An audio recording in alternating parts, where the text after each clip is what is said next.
அர்ஜுனன் என்னும் நாமம் கொண்ட சத்திரிய அரசன் மகரிஷி ஜமதக்னியை ஒரு நாள் வதைத்தான். அப்போது அவரது புதல்வர் என்ன செய்தார் என்று அறிவாயா?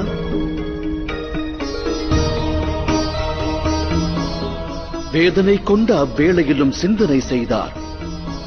ஏன் தந்தை கொல்லப்பட்டார் என்று ஆலோசித்தார். அதர்மம் உதித்த இடத்தை அறிந்தார்.